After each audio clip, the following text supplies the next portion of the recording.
Eu já falei isso diversas vezes, eu gosto muito de documentários, e um dos que são meus preferidos são aqueles voltados para os animais. Eu gosto muito de Discovery Channel, de Animal Planet e de tantos outros documentários. E esta semana me saltou o exemplo da borboleta e de seus estágios, começando pelo ovo até a lagarta, o que nós chamamos de casulo, que é a pupa, e a borboleta em si. E me parece que esse é um percurso, é um caminho daquele que um dia estava num ambiente tão pequenininho e depois rasteja por um tempo e depois é guardado num ambiente cujo qual, quando ele sai, ele está pronto para voar. E eu comecei a fazer uma analogia disso com a nossa caminhada de fé. E aí me veio a pergunta: se todos aqueles que vêm para a igreja conseguem voar, se todas as lagartas que chegam aqui, nós conseguimos criar um ambiente propício para que ela consiga viver uma transformação. Ontem eu falei num evento secular, num summit lá em Curitiba, que o tema era transformatória, que a proposta era falar de um ambiente de transformação. Eu sempre falo para mim em primeiro lugar, e aí eu comecei a olhar para esse título: eu sou um crente ou eu sou um cristão? Como é que isso acontece? Quando acontece? Quando isso vai ser verificado? Então eu quero passar para vocês rapidinho aqui, para que você possa refletir. Se tem uma coisa que eu não gosto, é de um ambiente de manipulação. Eu acho altamente sadio pessoas olharem para aquilo que está sendo dito, avaliarem, colocarem seus contrapontos e entenderem, muito mais do que apenas absorverem. Antes de absorver, entender aquilo que está sendo absorvido. Então a minha pergunta é: eu, Cláudio, sou crente ou sou cristão? Eu entendo o que é isso, como isso acontece. Eu fiz de uma forma muito simples, é só para você refletir. Esse culto é mais apertadinho, O segundo culto é mais flexível. Pastor César vai estar falando no segundo grupo, no segundo culto. Mas preste atenção: todo cristão, ele obrigatoriamente tem que ser crente. Não há um cristão que não seja crente. Mas é importante você entender que nem todo crente já conseguiu se tornar um cristão. Então, quando você vê um cristão, automaticamente ele obrigatoriamente tem que ser crente. E o que nós chamamos de crente, O que é um crente? Me parece que o crente tem a ver apenas com o acreditar. Basta que você acredite, e isso já confere a você o título de crente. Mas quando é que eu migro de crente para cristão? Me parece que o cristão não tem apenas a ver com o crer, tem a ver com um se tornar parecido. Me parece que quando alguém se torna um cristão, e preste atenção do nome que está por detrás disso, O que é um cristão? É alguém, na verdade, que se parece com Cristo, que seus valores são parecidos com o de Jesus, que o seu comportamento é parecido com Jesus. Inevitavelmente sabemos que, se é esse o posicionamento, é impossível que o novo convertido, que uma pessoa que se converta numa noite e que levante sua mão, se torne um cristão. Se cristão é se parecer, é tornar-se parecido, é receber valores, princípios, comportamentos, as pessoas que chegam, elas conferem a si o título de crente. aquele que agora começa a colocar a sua crença. Ou seja, nós podemos indicar que temos na igreja, e essa é uma pergunta, não é uma afirmação que eu coloquei aqui, fiz questão. Isso pode nos indicar que nós temos na igreja mais crente do que cristão, ou mais cristão do que crente? Não responda para mim, é só para você. Na igreja que frequenta, no Projeto Recomeçar, das pessoas que você conhece, você lida mais com crentes que ainda estão buscando, né, o novo estágio de cristão, ou você já lida com bastante cristãos? Pense nisso, até porque se você olhar por esse prisma, você vai ter mais estabilidade para caminhar na sua comunidade de fé. Porque você vai entender que muitas pessoas se comportam de determinada forma, falam, fazem, agem de determinadas maneiras, simplesmente porque ainda estão no estágio de crente.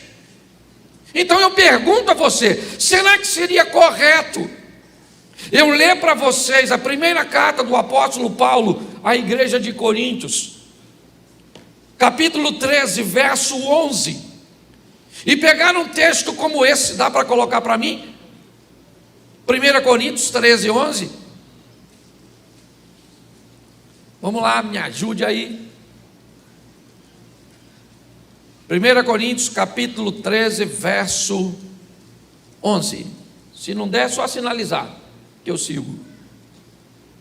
Porque o nosso computador estava travando ali. Não? Isso. Não, 1 Coríntios capítulo 13, verso 11. Isso. Quando eu era menino, falava como menino, sentia como menino, agia ou discorria como menino, mas logo que cheguei a ser homem, acabei com as coisas de menino. Será que seria pertinente? Será que Paulo poderia estar querendo dizer, quando eu era crente, eu falava como crente, eu sentia como crente, eu agia como crente, mas logo que eu cheguei a ser cristão, a primeira coisa que eu fiz foi acabar com as coisas de crente, com o agir de crente, com o vocabulário. Eu mudei de estágio. Será que seria pertinente eu dizer isso? Pense sobre isso. Eu queria que você pregasse hoje comigo, que você meditasse. Será que seria isso quando eu era menino? Quando eu era infantil? Sabe? Quando eu ainda não tinha maturidade? Então o que eu fazia? Eu falava, agia, sentia como menino, me comportava. Mas logo que eu chego a ser homem, o comportamento de meninice, a infantilidade, ela dá lugar agora a uma nova postura. Alguém que para de rastejar e começa a voar, que vai para uma nova fase de sua vida. Me parece que dá para a gente fazer bem essa analogia. Há uns 20 e poucos anos atrás, eu vi uma mensagem de pastor Silmar Coelho, e ele disse que estava fazendo uma obra na igreja dele, quando eles estavam carregando tijolos naquela correntinha. Passa o tijolo. E ele disse que alguém gritou: acabou o tijolo! Só que tinha um tijolo na correntinha, e ele fazia parte de algum momento daquela corrente, e ele não se preparou para receber o último tijolo que vinha. E aí o indivíduo, quando fez o movimento, o tijolo bateu, né? E rasgou. Eu não lembro a parte do seu corpo, se foi a cabeça, eu não lembro. E aí então saiu aquele sangue, levaram ele para o poço, e ele chegou lá e necessitou dar ponto naquilo. Enquanto estão dando ponto nele, ele começou a falar de Jesus para aquela pessoa que estava atendendo ele. Ele lembrou de anos atrás, quando seu filho havia cortado o pé, e ele levou seu filho para um posto de saúde para dar ponto. E enquanto o médico dava ponto no filho dele, o filho dele gritava de dor. E ele fez uma comparação que eu achei muito interessante. Ele disse que enquanto o menino dele gritava para receber os pontos, ele pregava para as pessoas que estavam dando pontos nele. E ele disse: a diferença entre a situação do meu filho e a minha é que ele era uma criança e eu sou um homem. Quando nós nos tornamos maduros, as coisas de crianças têm que ficar para trás, a meninice, e chega a hora que o crente precisa se tornar um cristão. É uma boa fase a fase do crente, é verdade, mas é muito importante nós entendermos. Coloca para mim Tiago capítulo 2, verso 19, porque nós vamos ver que como crente nós temos um colega bem legal. Tu crês que há um só Deus? Faze bem. Também os demônios creem. Então, demônio também é crente.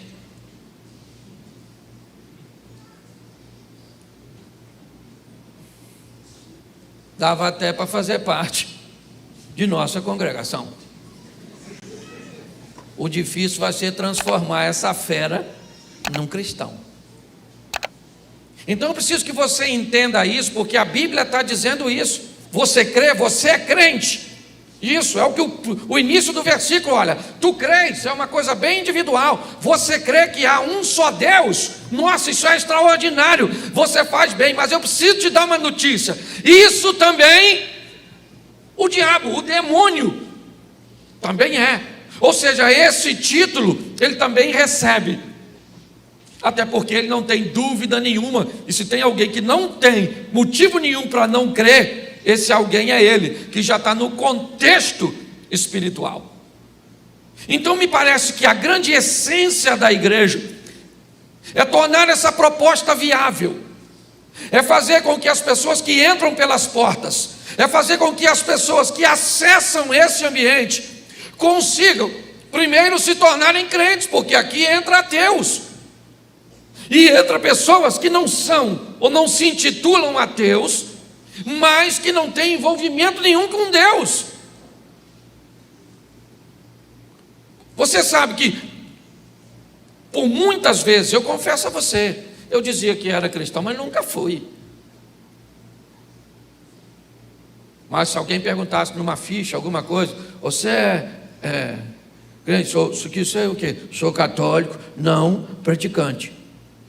Eu não sei como é que alguém pode ser alguma coisa que não pratica. Eu sou um honesto não praticante. Eu sou... É um negócio, mas beleza, não é isso. Tá bom? Então, eu queria que você entendesse.